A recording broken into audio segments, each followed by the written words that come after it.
জীবনে বন্ধুর জায়গা ঠিক কেমন?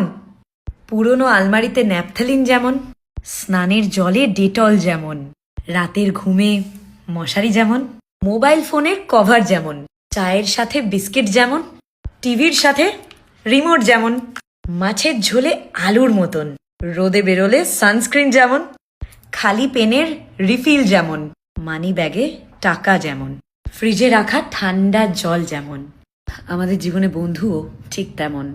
জীবন বন্ধু ছাড়া চলে না। যে যাই বলুক, জীবন বন্ধু ছাড়া একদমই অসম্পূর্ণ।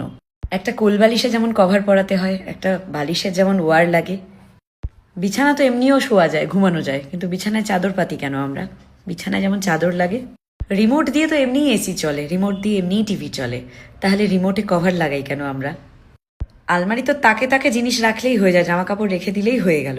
তাহলে আলমারিতে আমরা পাল্লা দিই কেন? পাল্লা দিয়ে যাতে জামা কাপড়গুলো সুরক্ষিত থাকে, বাইরের ধুলো ময়লা থেকে প্রোটেক্টেড থাকে। খাবারে এক ছিটে নুন যেমন, আমাদের এই সাদামাটা একঘেয়ে জীবনে একজন বন্ধু তেমন।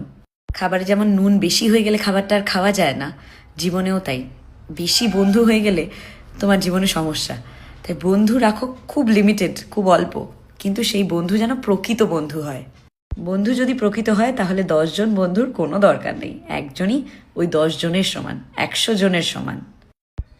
খুশির সময় নাচ গান করতে, ডিজে বাজিয়ে নাচতে সবাই আসবে, সব বন্ধু আসবে, কিন্তু তোমার বিপদের সময় যখন তুমি হসপিটালের বেডে শুয়ে আছো, এরকম ভগবান না করুক, কিন্তু এইরকম সময় যে পাশে এসে থাকে, সেই তোমার প্রকৃত বন্ধু।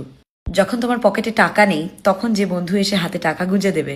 তাই যে কটা মানুষ আমার বিপদে, আমার খারাপ সময় আমার পাশে থেকেছে, তাদের সবাইকে শুভ বন্ধুত্ব দিবস, হ্যাপি ফ্রেন্ডশিপ ডে।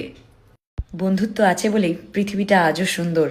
বন্ধু আছে বলেই সাদামাটা জীবনটা এতটা রঙিন।